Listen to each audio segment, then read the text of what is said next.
자, 우리 오늘 예배를 시작하도록 하겠습니다. 오늘 우리 미나의 기도로 예배를 시작하도록 하겠습니다. 하나님, 우리 예배 잘 드리고 공부 잘하게 해주세요. 예수님의 이름으로 기도드립니다. 아멘. 네, 감사합니다. 네, 우리 오랜만에 만난 우리 가족들 함께 손을 뻗어 축복하면서 오늘 하루 예배 시작했으면 좋겠습니다. 하나님 주신 열방을 치유하는 거룩한 꿈을 꾸는 당신은 세상이 감당치 못한 믿음의 사람입니다. 우리 또 다른 가족들을 향해서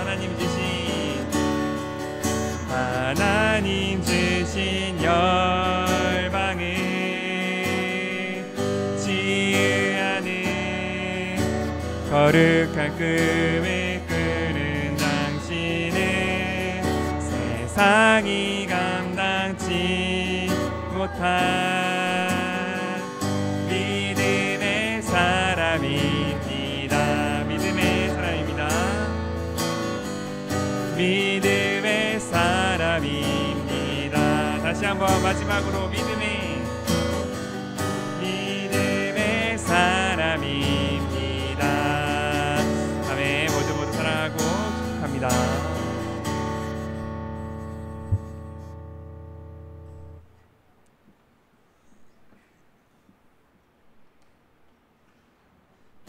이렇게 우리 함께 하실 주님, 그리고 주님의 나라 함께 찬양하며 주 앞에 나아가겠습니다.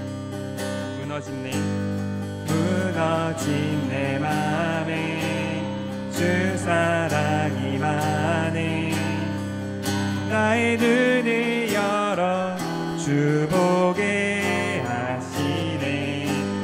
길 잃은 날 위해 성령 강구하사 나의 눈을 열어 주 보게 하시네. 나의 눈을 열어 주 보게 하시네. 주의 나라 보리라. 주께서 부르시네. 소망과 영광에 주의 뜻 이루소서.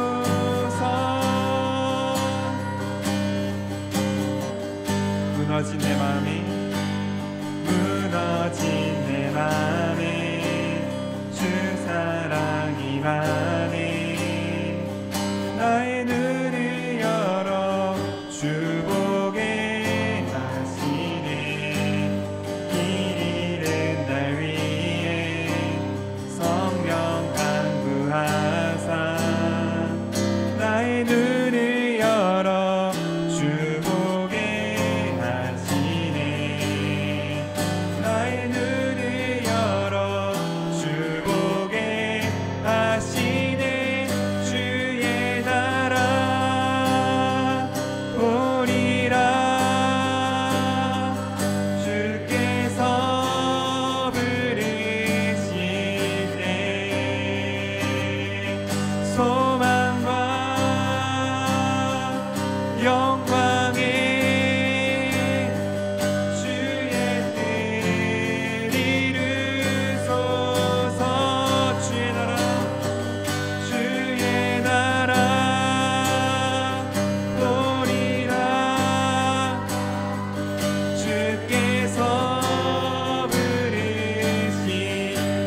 나의 눈을 열어 주 보게 하시네. 주를 찬양하며 기쁨의 길 가리. 나의 눈을 열어 주 보게 하시네. 나의 눈을 열어 주 보게 하시네. 주의 나라 보리라. 주께서 부르실 때 소망과 영광에 주의 뜻을 이루소서. 주의 나라 오리라. 주의 나라 오리라. 주께서 부르실 때 소망과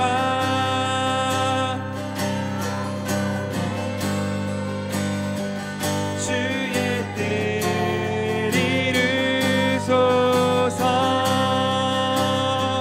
주의 나라 오리라. 주께서 부르실 때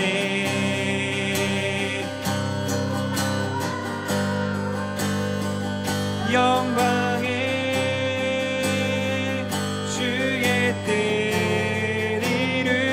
이루소서.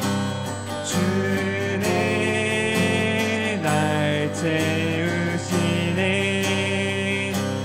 주네 보게 하시네. 살아가는 동안 은혜로만 살리.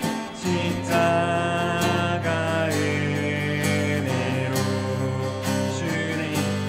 주네 날 채우시네. 주네 보게 하시네. 살아가는 동안 은혜로만 살리.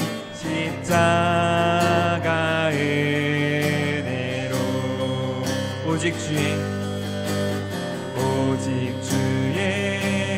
은혜로 지금 여기 서 있네. 한없는 경배 한없는 찬양 내 영혼 예배 드리네. 나를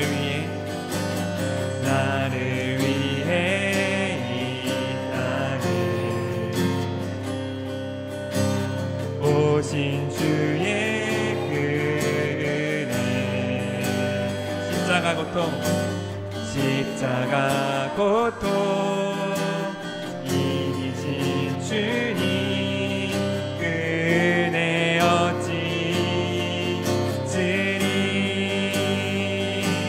주네 날 채우시네. 주네 보게 하시네. 살아가는 동안 은혜로만 살리. 십자가 은혜로 주네 날 채우시네. 주네 보게 하시네. 살아가는 동안 은혜로만 살리. 십자가 은혜로. 다시 한번 오직 주의 은혜로. 오직 주의 은혜로.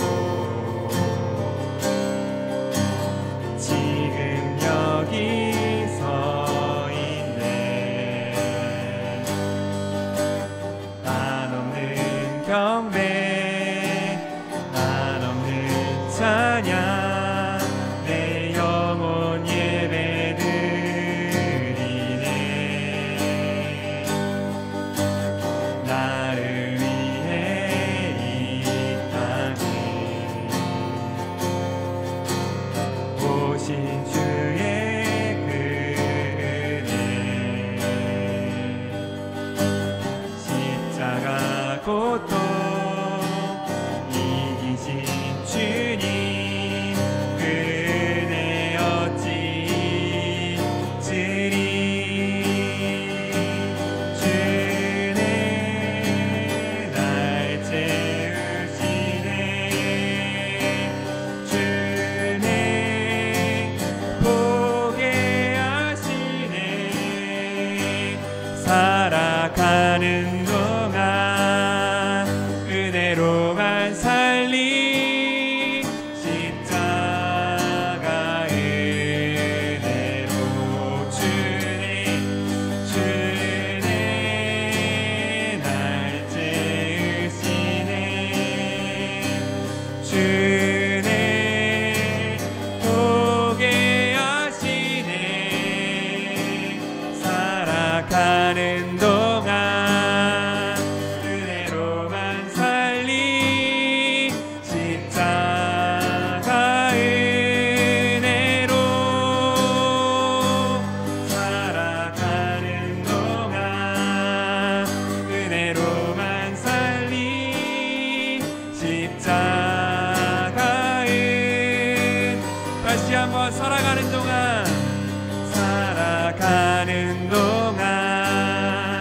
은혜로만 살리 십자가 은혜로 다시 한 가지 같이 기도할 때 주님 우리가 온전히 하나님의 마음을 따라갈 수 있기를 원합니다. 온전히 주님의 은혜 그것만을 힘입어 살아갈 수 있기를 원하오니 하나님 우리가 기도할 때 응답하시는 주님 우리가 부르짖을 때 그것을 듣고 계시는 주께서 오늘 이 순간 우리를 채워주시고 당신의 은혜 볼 수 있는 눈 우리 가운데 허락하여 주시어서 주님의 나라가 우리 가운데 임하고 있음에 하나님의 마음 우리 가운데 있음을 알고 보며 나아가는 거룩한 주의 자녀 되게 하여 주시옵소서. 그리하여서 주님 우리가 온전히 살아갈 때 주여 이 세상 주님의 은혜로 살아왔다고 하나님께 다시 한번 감사와 찬양으로 고백하며 올려드릴 수 있는 거룩한 주의 예배자 주를 찬양하는 주의 자녀 되게 하여 주시옵소서. 우리 가정과 우리를 올려드리며 주님께 함께 기도하며 나가겠습니다. 하나님께서 우리 주시는 아름다운 마음들이 있는 줄을 믿습니다. 아버지께서 우리에게 보여주시는 아버지의 사랑들이 있사오니 하나님 우리가 그 가운데 나아갈 때 주님 다시는 목마르지 않게 하여 주시옵소서.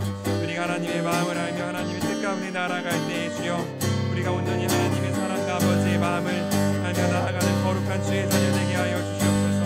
그리하여서 주님 하나님의 사랑이 오직 아버지의 마음이 우리의 삶을 우리의 뜻에 우리 걸음을 인도할 수 있게 허락하여 주시고 그리하여서 주여 세상의 눈으로 보기에는 안심할 수 없고 세상의 눈이 보기에는 알 수 없는 걸음을 간다 할지라도 아버지여 우리를 사랑하시는 주님 우리 다시 한번 주 앞에 나아 무릎 꿇을 때 오로지 주님의 은혜를 오로지 십자가의 은혜를 가지며 나아가는 거룩한 주의 자녀 될 수 있도록 하나님 우리 이 순간 우리와 함께하여 주시옵소서.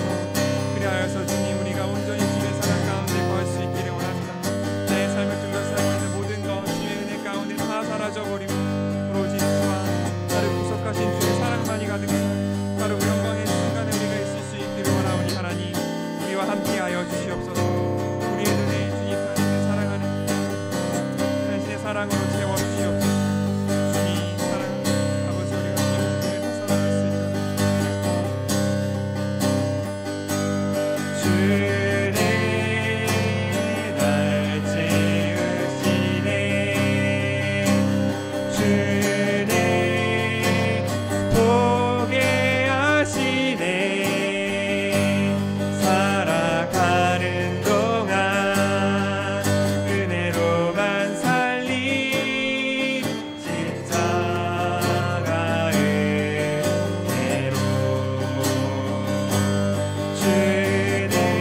주님, 그렇게 우리의 길을 인도하시는 주님 감사합니다. 우리가 살아가는 동안 오직 주의 은혜 가운데 걸으며 오직 은혜 가운데 살아가기 원하오니 아버지여 우리와 함께하여 주시옵소서. 그라여서 주님, 이 세상이 우리에게 주는 것이 아닌 내가 나 마음속에서 끌어올린 것이 아닌 오로지 주님이 주신 평안과 주님이 주신 그 확신으로 우리가 한 걸음 한 걸음 주님을 따라 걷는 거룩한 주의 자녀 될 수 있도록 우리와 항상 함께하여 주시옵소서. 감사드립니다. 주님, 모든 말씀 예수님의 이름으로 함께 기도드립니다. 아멘. 그렇게 길을 걸어갈 때에 우리와 함께 하시는 주님, 우리 함께 더 박수치면서 기쁨으로 주님 찬양하며 나갔으면 좋겠습니다. 주와 같이 길 가는 것 즐거운 일 아닌가. 우리 주님 걸어가신 발자취를 밟게 어린아이 같으니 미련하고 약하나 주의 손에 이끌리어 생명길로 가게 한 걸음 한 걸음 주 예수와 함께 날마다 우리 걸어가 한 걸음 한 걸음 주 예수와 함께 날마다 우리 걸어가 꽃이 피는 듯합니다. 험한 골짜기라도 주가 인도하는 대로 주와 같이 한 걸음 한 걸음 주 예수와 함께 날마다 우리 걸어가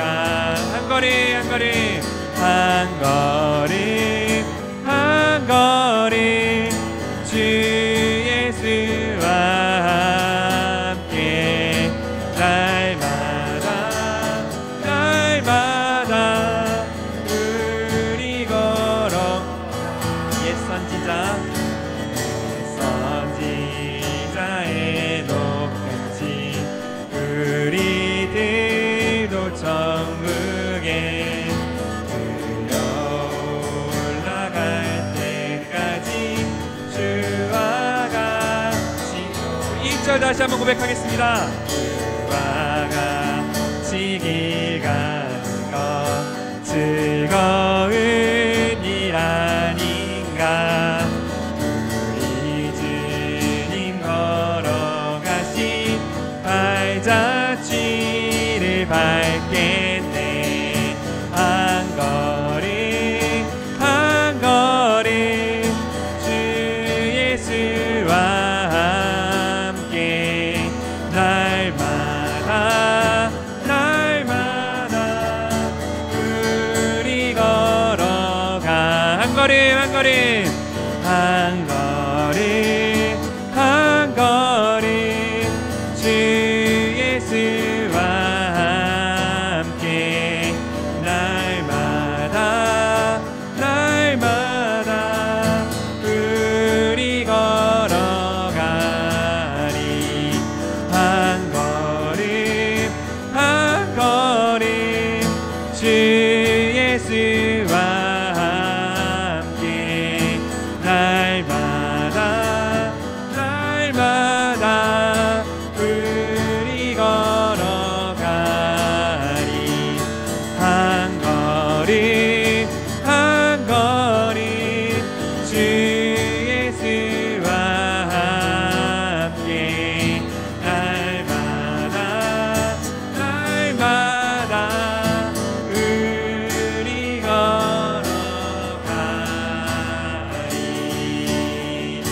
함께 할 수 있게 영광의 박수 올려드릴 수 있게 원합니다. 아멘.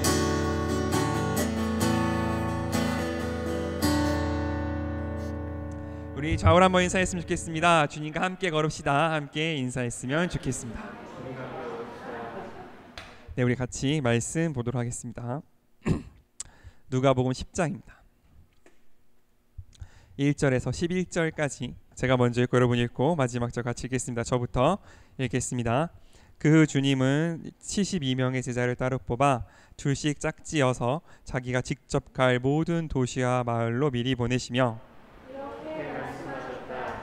출사할 것은 많으나 일꾼이 적다. 그러니 주인에게 출사 일꾼들을 보내달라고 하라. 자, 출발하여라. 내가 너희를 보내는 것이 어린 양을 이리떼 속으로 보내는 것과 같다.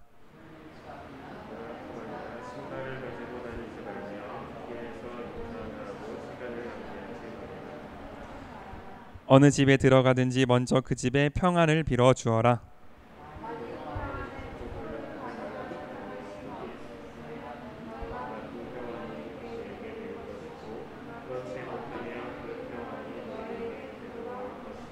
너희는 한 집에 머물면서 주인이 주는 것을 먹고 마셔라. 일꾼이 자기 품삯을 받는 것이 마땅하다. 너희는 이 집 저 집 옮겨 다니지 말아라.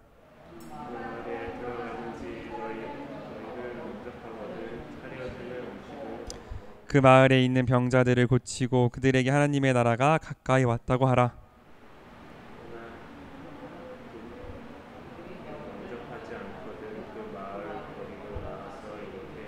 함께 읽겠습니다. 우리는 발에 묻은 너희 마을의 먼지까지 떨어버리고 간다. 그러나 하나님의 나라가 가까이 온 줄 알아라. 아멘. 우리 이 말씀 추수할 일꾼이라는 제목으로 함께 말씀 나누도록 하겠습니다. 이제 지난주까지 12제자들의 이야기였다면 이제 지금은 72명의 제자를 따로 뽑으시는 예수님을 또 볼 수 있습니다. 이 12명의 제자, 그러니까 우리가 여태까지 지난주까지 봤던 12명의 제자가 예수님의 사역에 있어서 어떤 특별한 위치를 점하는 건 틀림없습니다. 12사도라고 예수님께서 칭하셨고 이후에 어떤 전도의 사역들이 물론 바울과 여러 가지 다른 사람들도 함께 하기는 하지만 어쨌든 12사도로부터 어떤 근거와 정통성을 가지고 다닌다는 것에는 틀림없는 사실이죠. 특히 예수님께서는 직접 글을 남기시거나 혹은 직접 책을 쓰신 적이 없으시기 때문에 예수님이 하셨던 말씀, 예수님이 베푸셨던 기적, 예수님이 하셨던 일들은 주로 예수님과 처음부터 끝까지 같이 다녔던 이 12사도들에게 의존할 수밖에 없는 내용이죠. 그렇기 때문에 12사도가 굉장히 예수님의 사역에 있어서 중요한 역할을 했던 것은 틀림없으나 예수님은 12사도만 신경 쓰셨느냐 하면 그건 또 아니라는 사실이죠. 오늘 72명의 제자를 따로 뽑습니다. 이 72명 혹은 그러니까 우리가 어른들이 보는 개역개정에는 70명, 지금 이 현대인의 성경이 채택한 72인역에 따르면 72명의 제자를 따로 뽑는데 어쨌든 70명이든 72명이든 많은 수의 제자를 따로 뽑으시는 그 모습을 보는 12사도의 심정은 어떠했을까? 이런 것도 한번 우리가 생각해 볼 필요가 있겠죠. 방금 전까지 막 지지고 볶던 12사도가 72명의 제자들을 따로 뽑으시는 예수님의 모습을 보면서 예수님께 좀 섭섭했을 수도 있을 거고 뭔가 이 우리들만 12사도만 가지고 있었던 어떤 권능과 예수님이 하셨던 이 일을 또 다른 사람에게 나누어지는 예수님의 모습을 보면서 하나님의 나라라는 게 그런 게 아니구나. 지난주에 봤던 것처럼 나를 대적하지 않는 사람은 나와 함께하는 사람이라고 하는 하나님 나라의 어떤 사역 원리를 12제자가 더 깊게 깨달았을 수도 있을 것 같아요. 어떤 그런 내용들이 성경에 자세히 나오지 않아서 우리가 그것을 더 깊게 이야기하기에는 조금 무리가 있지만 굳이 이 12제자들의 이야기 후에 누가가 이 72명의 제자의 얘기를 배치한 것은 시간 순서가 그렇게 됐을 수도 있지만 어쨌든 주님의 사역, 하나님의 사역이 어떤 특정한 집단 혹은 예수님과 더 가까이 있었다는 어떤 그런 것들이 예수님이 하셨던 일을 더 올바르게 증거하고 예수님이 하셨던 말씀을 더 직접 증거하는 데는 도움이 될 수 있으나 그렇다고 해서 그것이 무슨 사역의 기득권이 된다든지 혹은 그 공동체 내에서 더 높은 사회적 위치로 올라가기 위한 발걸음 어떤 디딤돌이 된다든지는 할 수 없다. 예수님은 절대로 그렇게 두지 않으셨다라는 것을 알려주기 위하여 누가는 굳이 이 72명의 제자를 따로 뽑는 이것에 배치했다라고 저는 생각합니다. 그러므로 우리가 예수님을 따른다는 것, 우리가 혹은 오랫동안 예수님을 믿었다는 것, 혹은 우리가 어떻게 보면 남들보다 더 한 발자국 나가는 헌신을 했다라는 것들은 그것이 내 삶 속에서 어떤 의미로 위치하고 있는지를 우리가 한번 돌아볼 필요가 있다라고 저는 생각합니다.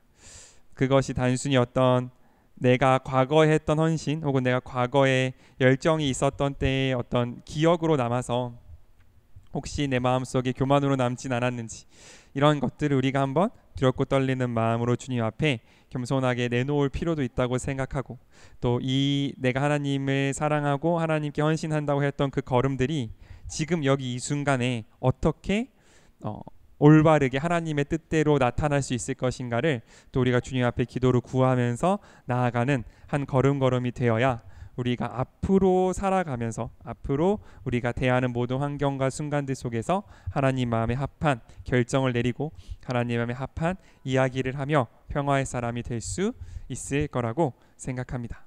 그래서 예수님은 72명의 제자를 따로 뽑아서 둘씩 짝지었습니다. 그러면 몇 개의 조가 나옵니까? 72명의 제자를 뽑았는데 둘씩 짝을 지었어요. 몇 개의 조가 나와요? 72 나누기 2는 72 나누기 2는 정확합니다. 36개의 조가 나왔습니다. 그들을 어디로 보냈냐면 직접 갈 모든 도시와 마을, 우리 어른들이 보는 성경에는 각동각처라고 나옵니다. 훨씬 이 운율이 사는, 입에 딱 붙는 말이죠. 각동각처, 모든 마을과 모든 처소로 보내셨다라는 겁니다. 제가 2007년도에 팔레스타인이라는 곳을 가봤는데, 물론 한참 전이긴 하지만 지금은 더 좁아졌겠죠. 예수님이 사셨던 이스라엘이라는 곳이 36개의 도시나 있지 않습니다. 그러니까 뭐라고 되게 좁아요. 한 경기도보다 훨씬 더 좁은 면적에 있는데 36개 정도의 조가 갈 정도면 진짜 저 시골까지 다 들어갔다고 봐도 될 정도로 예수님께서 직접 가시려는 모든 곳으로 보냈다라고도 생각할 수 있고, 우리가 흔히 70 혹은 72는 이 구약 성경을 오랫동안 들어왔던 이스라엘 사람들이 이걸 딱 들으면 어떤 생각이 드냐면, 창세기 10장에 노아의 후손들이 갈라져 나가는데 몇 개의 후손으로 갈라지냐면 70개의 후손으로 갈라집니다. 그러니까 이스라엘 사람들이 생각하기에는 전 세계는 몇 개의 민족에서 퍼졌냐면 70개의 민족에서 퍼진 거예요. 그러므로 70 혹은 72라는 이 숫자는 전 세계, 이방을 포함한 모든 민족을 의미하는 숫자입니다. 이스라엘에게는 12, 그러니까 12이 그냥 하나 둘 셋 넷 해서 12이 아니라 이스라엘 12지파를 상징한다고 볼 수 있듯이, 이 72 혹은 70이라는 숫자는 전 세계 모든 이방을 포함한 전 세계 열방을 의미하는 숫자라고도 볼 수 있습니다. 그러므로 예수님께서는 먼저 이 이스라엘을 상징하는 12명의 제자를 세우신 후에, 그들이 쓴 후에 또 자신의 사역이 단순히 이스라엘에 머무르지 않고 우리를 포함한 이방 민족에까지 나아갈 것을 여기서 천명하셨다라고도 생각할 수 있는 내용입니다. 이것은 우리가 사도행전에 있는 예루살렘과 온 유대와 사마리아와 땅 끝까지를 그 순서하고도 비슷하다고 볼 수 있는 거죠. 그러면 이제 지금이야 이스라엘 각동각처로 갔지만 어쨌든 모든 민족에게 복음을 전할 이 제자들이 가지고 가면서 할 것이 있습니다. 할 것과 하지 않아야 할 것, 두 가지가 있습니다. 그 두 가지를 나눠서 한번 생각해 봤으면 좋겠어요. 먼저 해야 할 것이 있어요. 첫 번째, 뭘 해야 됩니까? 우리 2절 한번 같이 읽겠습니다. 2절입니다. 시작. 이렇게 말씀하셨다. 추수할 것은 많으나 일꾼이 적다. 그러니 주인에게 추수할 일꾼을 보내달라고 하여라. 할 것 첫 번째, 우리는 기도를 해야 됩니다. 무슨 기도? 추수할 일꾼을 보내주십시오라는 기도를 해야 한다는 거죠. 근데 그 기도를 하는 사람들이 누구냐면 자기들이잖아요. 예수님이 오셔서 이 땅에서 하셨던 일, 말씀을 전하고 평안을 전하고 아픈 사람을 낫게 하고 귀신을 내쫓는 일을 먼저는 제자들이 받아서 할 거예요. 그럼 그 제자들은 또 무슨 기도를 해야 되냐면 저처럼 예수님의 말씀을 받아 예수님의 능력을 받아 예수님의 복음이 필요한 곳에 가서 말씀을 전하고 아픈 사람을 고치고 귀신을 내쫓는 그 일을 할 사람을 보내주십시오 라는 그 기도를 해야 한다는 거죠. 예수님도 이 땅 가운데 오셔서 본인이 직접 말씀을 전하시고 아픈 자를 고치고 귀신을 쫓으시면서 12 제자를 모았던 것처럼 그 제자들도 이 땅 가운데에서 말씀을 전하고 병을 고치고 귀신을 내쫓으면서 자신처럼 예수님을 따를 사람들을 모아야 한다라고, 그것을 보내주십시오라고 기도해야 한다라고 오늘 예수님께서는 말씀하고 계십니다. 그러니까 예수님께서 생각하셨던 어떤 교회 혹은 이 사역의 구조는 일종의 뭐랄까요, 이 그러니까 다단계라고 하면 좀 그렇고 이렇게 뭐라 그래, 이렇게 어쨌든 풀뿌리 운동이었던 거죠. 그치? 이게 맞는 말인 것 같습니다. 이 그루스루트가 굉장히 밑에서부터 점층적으로 확장되어지는, 마치 그 로마 사람들이 이 그리스도인들을 보고 연병 같다, 전염병 같다라고 말했던 것처럼 한 명이 둘이 되고 둘이 넷이 되고 넷이 여덟이 되는 이 지수함수의 곡선을 그리는 이 사역의 모습을 생각하셨다는 거죠. 그러므로 예수님 시대 이후로부터 예수님께서 바라셨던 이 제자들의 모습은 어떤 한 명의 위대한 믿음의 사람, 어떤 이름난 한 명의 위대한 선지자가 중요한 것이 아니고 그 사람과 똑같은 일을 할 수 있는 한 사람을 키워낼 수 있는, 나와 똑같이 기도하고 나와 똑같이 하나님의 나라의 일에 열심을 하고 나와 똑같이 하나님을 사랑할 수 있는 그 한 사람을 초대할 수 있고 그 한 사람을 길러낼 수 있는 그 사람이 있느냐. 그 사람이 있다면 시작은 비록 미약할지라도 하나님의 뜻이 이루어질 것이라는 것을 우리는 기대할 수 있다라는 거죠. 그렇게 하나님께서는 이런 현상을 가리켜 말씀이 심기웠을 때에 비록 한 알의 밀알은 작지만 그것이 열매 맺을 때에는 수많은 새들이 와서 쉴 수 있는 나무로 자라나는 것으로 비유하신 것을 우리는 볼 수 있습니다. 그러므로 이때부터 예수님을 믿는다라는 것은, 이때부터 시작해서 우리가 예수님을 따른다라는 것은 본질적으로 나한테 갇힐 수 없다라는 걸 의미해요. 예수님을 따른다, 예수님을 사랑한다, 예수님의 제자다라는 그 사실 안에는 뭐가 포함되어 있냐면 나처럼 추수할 일꾼을 보내주십시오라는 그 기도가 본질적으로 포함되어 있는 거고, 그렇기 때문에 내가 신자입니다, 성도입니다, 제자입니다 라고 말하는 그 안에는 당연히 내 주변을 둘러보며 내 주변 나와 함께 있는 사람들 중에서 나와 같이 예수님을 믿고 나와 같이 하나님을 사랑하고 나와 같이 기도할 그 사람들을 위한 기도가 그 안에 자동적으로 포함되어 있다는 사실을 우리가 꼭 기억할 수 있으면 좋겠습니다. 그래서 그런 기도를 하는 사람들이 먼저 첫 번째 우리가 해야 될 것입니다. 그러면 또 그와 반대돼서 하지 말아야 될 것이 있습니다. 하지 말아야 될 것은 뭐냐면 4절입니다. 4절 한번 읽겠습니다. 시작. 너희는 지갑이나 가방이나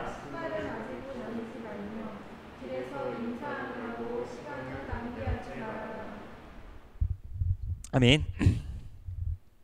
하지 말 것은 뭐냐면 지갑, 가방, 신발, 길에서 인사하지 말 것을 이야기하십니다. 저 오늘 여기 올 때도 가방 갖고 왔고 지갑 들고 왔습니다. 그럼 뭐 주님의 일이 아니냐 그거라기보다는 이제 제자들은 뭘 하냐면 전도 여행을 나가는 거잖아요. 선교를 나가는 거라고. 그러면 분명히 뭐가 걱정일 거냐면 어디서 먹지? 어디서 자지? 어떻게 그 값을 감당할 것인가가 제자들에게는 가장 중요한 어떤 의문이었을 거예요. 그러나 예수님께서는 그것을 걱정하지 말라, 그것을 미리 준비하지 말라라고 이야기하시는 겁니다. 그리고 길에서 인사하지 말라. 이건 무슨 말이냐면 이런 거라고 하더라고요. 이스라엘 그 당시에는, 지금도 당연히 그렇지만 사람의 소식을 들을 수 있는 방법이 사람밖에 없었어요. 그렇기 때문에 길을 가다가 내가 아는 사람을 만나면 그때부터는 뭐 네가 아는 누군 어떻고 저 사람 어떻고 그 사람 어떻고 얘기를 듣고 또 나도 내가 아는 이야기를 해주는 게 굉장히 중요한 어떤 사회적인 관습이었다고 하더라고요. 그래야만 내가 가는 그 마을의 사정이 어떤지를 알고 내가 뭐 하다못해 누가 아픈지라도 알아야 가서 기도를 해줄 거니까. 이제 그런 거가 다 어디서 나오는 거냐면 길에서 만나 인사를 나누는 그 과정 가운데에서 정보가 수집되고 사역의 계획이 세워지는 건데 그걸 하지 말라라고 말씀하시는 거죠. 그걸 안 하면 어떻게 되느냐? 평안히 축복을 받을 만한 사람이 거기 있으면 평안이 임할 거고 없으면 너에게 되돌아올 것이고 그 사람이 있으면 너희가 그 집에서 머무르면서 먹고 마실 것이고 없으면 거기서 발을 털고 나오면 된다라고 예수님은 이야기하시는 거예요. 그러므로 우리가 사역을 할 때 하나님의 일을 할 때 혹은 굳이 하나님의 일이 아니더라도 우리의 삶을 갖고 나감에 있어서 이 두 가지가 서로 엉키거나 반대가 되는 경우가 많다라는 거죠. 예수님은 지갑, 가방, 신발, 어떤 준비들 그리고 누구를 만나서 어떻게 되는지 그 계획은 내가 세울게. 네가 거기서 누구를 만나고 거기서 어떤 사람들을 만나고 어디서 어떻게 필요한 도움을 얻는지는 내가 계획할게. 너는 너와 같은 사람들 하나님의 일을 같이 하고 하나님의 뜻을 같이 할 그 사람들을 위해 그 사람들을 보내달라고 네, 거기서 그 사람들을 만나게 해달라고 하나님의 일을 할 수 있게 해달라고 기도해 라고 말씀하셨는데 많은 경우 우리는 아니 우리라고 하면 모르니까 저는 하나님의 일은 하나님이 하실 거니까 그렇게 두고 내가 가서 누구를 만나고 어떻게 재정을 조달하며 어떻게 가서 내가 뭘 해먹고 살 것이며 그거를 둘러싸이는 환경을 어떨 것인지를 그 고민을 제가 지고 가는 경우가 더 많다라는 거죠. 예수 하나님께서 기도할 것, 그러니까 염려할 것, 내가 신경 쓸 것과 신경 쓰지 않을 것을 알려주셨는데 많은 경우 그것을 반대로 하는 경우가 왕왕 있더라라는 것을 우리는 볼 수 있습니다. 하나님께서는 너는 추수할 일꾼을 보내달라 기도하고 그것 가운데 있는 평안의 사람을 위해서 기도하라 라고 말씀하시고 그렇다면 그곳에서 만날 사람 그곳에서 너에게 줄 도움 그곳에서 네가 갈 집을 내가 준비하겠다고 말씀하셨는데 저는 내가 어디에 가서 뭐 해먹고 살고 누구를 만나고 어떤 걸 하고가 불안하고 그것이 내 눈에 보이기에 확실하지 않으면 거기서 뭐 내가 무슨 기도를 해야 되고 누구를 만나고 하나님이 어떤 일을 하실지에 대한 기대가 점점 말라가는 제 모습이 제 안에 분명히 있다라는 거죠. 그러므로 이것을 통하여 주님은 우리에게 하나님이 걱정할 것일 것, 하나님이 마련하실 것과 내가 기도할 것을 다시 한번 구분하라고 주문하시는 것 같아요. 무엇이 하나님이 준비하실 일이고 무엇이 내가 기도로서 하나님께 아뢰일 일인지를 하나님의 말씀을 기준으로 다시 한번 정리할 것. 그것이 사역의 출발, 그것이 하나님을 섬기는 일의 출발이라고 오늘 우리에게 말씀하고 계십니다. 그게 헷갈려 버리면, 이게 꼬여 버리면 하나님의 일을 하면서도 불안할 거고 하나님이 원망스러울 거고 하나님이 이해되지 않을 것이기 때문에 하나님께서는 사역을 처음 나가는 초짜 제자들이잖아요. 그 제자들에게 다른 어떤 것도 아니고 주문하실 것은 너가 기도할 것과 하나님께 맡겨드릴 것을 분명히 알라. 그 가운데에서 하나님의 뜻이 이루어진다라는 사실을 예수님은 이 제자들에게 알려주시고 있는 거죠. 그러면 그것이 구별이 완벽히 된 사람들에게는 어떤 일이 일어나냐면 이런 일이 일어납니다. 축복이 받을 만한 사람이 있으면 평안이 그 사람에게 들어갈 거예요. 그러면 그 사람도 곧 변화돼서 같이 추수할 일꾼이 될 겁니다. 만약 그렇지 않다면 어떻게 하면 되냐면요, 거리로 나와서 이렇게 외칩니다. 11절입니다. 우리 11절 한번 같이 읽도록 하겠습니다. 11절입니다. 시작. 우리는 발에 묻은 너희 마을에 먼지까지 떨어버리고 간다. 그러나 하나님의 나라가 가까이 온 줄 알라. 엄청난 자신감이잖아요.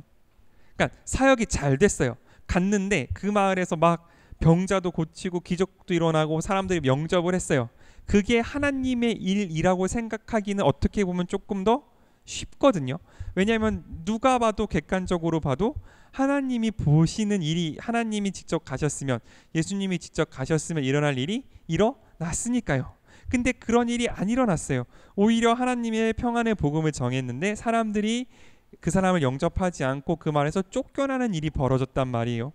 그러면 아까 제가 말씀드렸던 내가 기도할 것과 하나님께 의지할 것이 헷갈린 사람은 어떻게 되냐면, 내가 뭔가 잘못했구나, 내가 뭔가 하나님의 말씀을 잘못 분별했고, 내가 뭔가 하나님의 뜻을 이루기에는 부족한 사람이고 나약한 사람이고, 나는 하나님께 적합하지 않은 사람이라는 어떤 이런 식으로의 절망에 빠지거나, 혹은 우리가 지난주에 봤듯이 이 마을 사람들 나쁜 놈들입니다, 하늘에서 불을 내려서 다 죽여버릴까요, 이런 얘기가 나오게 되는 것인데, 이것이 잘 구별된 사람들은 뭐라고 말하냐면 11절처럼 우리는 우리 발에 묻은 너희 마을의 먼지까지 떨어버리고 간다.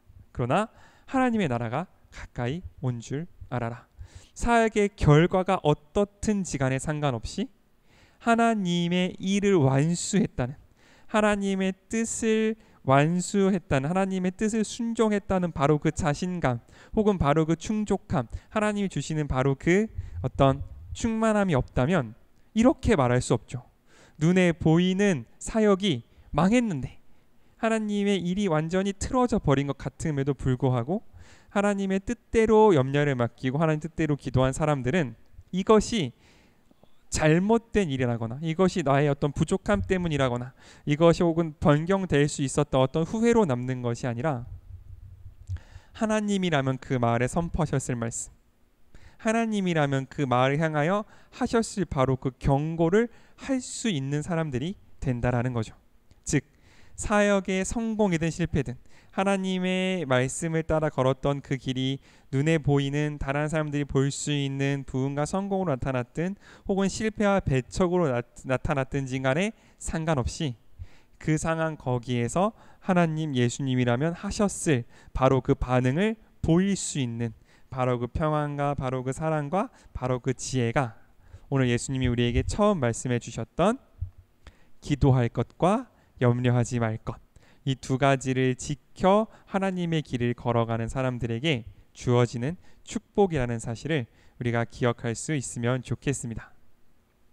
그러므로 우리가 지금 이 순간 여기를 살아갈 때에도 이것을 연습하는 시간인 것 같아요.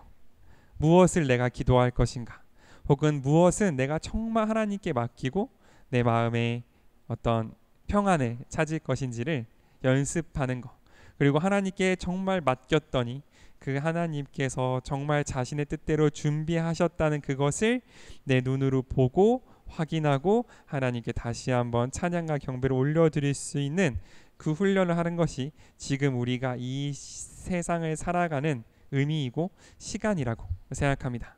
물론 그러면 항상 평안하고 항상 기쁘고 항상 할렐루야겠느냐? 그렇지 않을 수 있겠죠. 하나님께 맡기는 건 여전히 불안하고, 지나는 마을에서는 나를 맞아줬는데 앞에 다음 마을에서는 나를 맞아줄 사람이 있는지 알 수 없는 환경 가운데 우리는 계속해서 노출될 거고, 당장 다음 마을에서 나를 맞아주는 사람이 없으면 나는 잘 곳도 먹을 것도 입을 것도 없는 상황이 계속될 거란 말이죠. 그런 상황 가운데 우리를 계속해서 두시는 이유, 그런 상황 가운데에서 당장 오늘 기도하지 않으면 내일 내가 어떻게 먹고 어떻게 잘지도 알 수 없는 상황 가운데 우리를 계속해서 두시는 이유는 뭐냐면, 오늘 이 제자들처럼 내가 지금 처한 이 상황 가운데에서 어떤 기도를 해야 되며 무엇을 주님께 맡겨야 하며 내 입술에는 어떤 선포가 있어야 하며 내 발걸음에는 어떤 것이 있어야 하는지를 하나님의 뜻 안에서 분별하는 바로 그 훈련을 하라고 우리를 그런 상황 가운데 두시는 줄을 믿습니다. 왜냐하면 그 훈련을 통해서 우리를 보내신 하나님의 마음을 더 많이 알게 될 거고, 그 훈련을 통해서 우리는 하나님 우리를 보낼 그 환경 가운데에서 우리가 어떻게 해야 평안의 사람을 찾고 어떻게 해야 하나님의 뜻을 이룰 수 있는지를 더 알아갈 것이기 때문에 하나님께서 우리를 조금 더 온전한 주의 제자로, 조금 더 온전한 하나님의 마음을 아는 하나님의 사람으로 세우시기 위하여 우리를 매일 계속되는 기도의 자리, 매일 계속되는 분별의 자리로, 매일 계속되는 이 하나님이 아니면 너무 불확실한 상황 가운데로 두고 때론 우리의 삶을 그렇게 몰아가신다는 것을 우리가 또 믿음으로 감사함으로 인정하는 우리가 될 수 있으면 좋겠습니다. 그 가운데에서 우리의 삶을 더욱더 하나님의 마음에 합한 쪽으로 가져가는, 하나님의 마음 합한 쪽으로 이렇게 가꾸어 나갈 수 있는 우리가 될 수 있기를 바랍니다. 아멘. 그래서 우리 한 가지만 같이 기도했으면 좋겠습니다. 한 가지만 같이 기도할 때 하나님, 우리가 하나님 앞에 나아옵니다. 많은 기도와 많은 염려들과 또 많은 불안함들을 가지고 나아옵니다.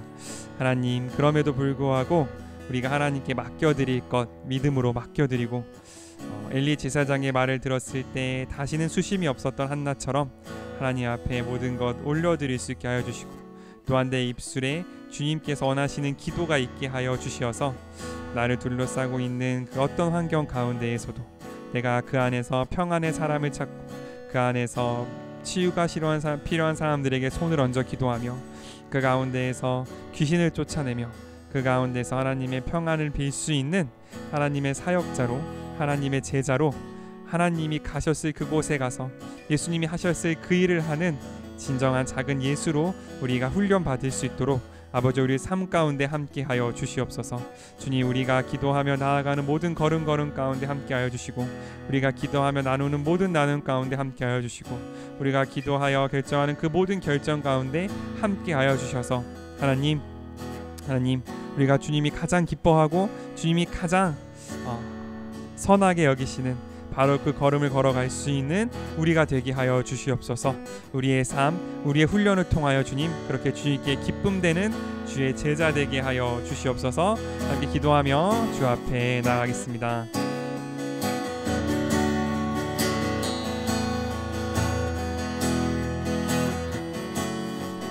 아버지 감사합니다. 하나님 감사합니다. 우리로 하여금 오로지 아버지의 마음 알 수 있게 허락하여 주시고, 아버지의 뜻 가운데 주님의 사랑이, 아버지의 마음이 우리 가운데 있을 수 있게 허락하여 주시옵소서. 하나님, 온전한 사랑과 아버지의 마음,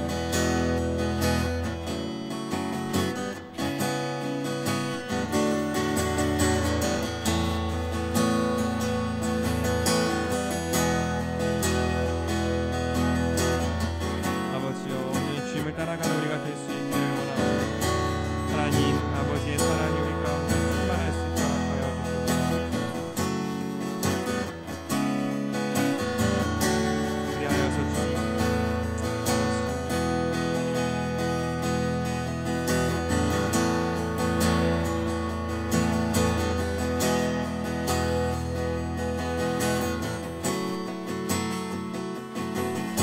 온전히 모든 것을 하나님 앞에 기도로 아뢰 수 있는 우리가 되는 아버지, 그 가운데에서 주님이 나를 보내시는 바로 그곳에서 평안의 사람으로 아버지, 예수님께서 직접 가신 그 가운데 나아가는 거룩한 주의 제자 될 수 있게 허락하여 주시옵소서.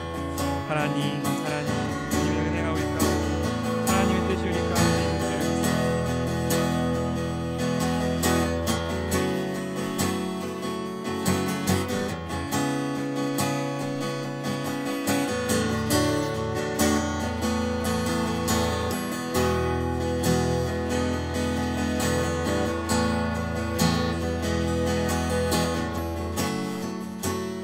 아버지, 하나님의 사랑을 가운데 있는 줄 믿습니다.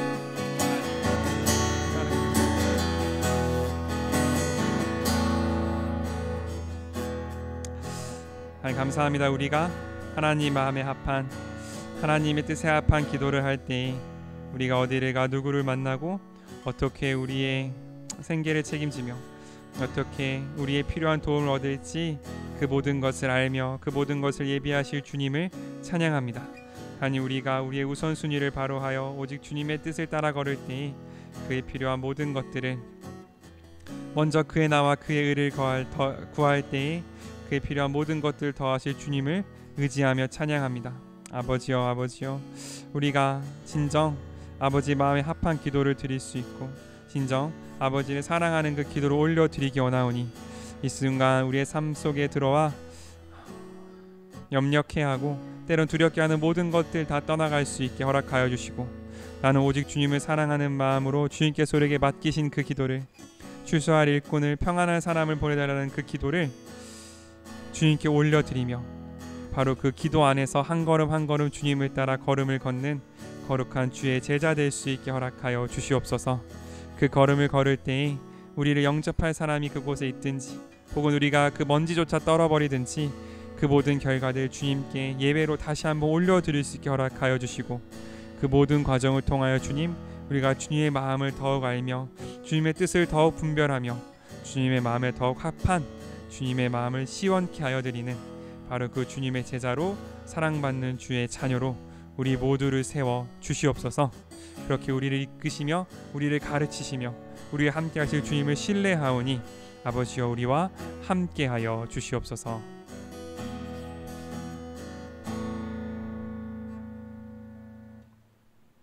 여호와는 내게 복을 주시고 너를 지키시기를 원하며 여호와는 그 얼굴을 내게 비추사 은혜 베푸시기를 원하며 여호와는 그 얼굴을 내게로 향하여 드사 평강 주시기를 원하노라. 아멘.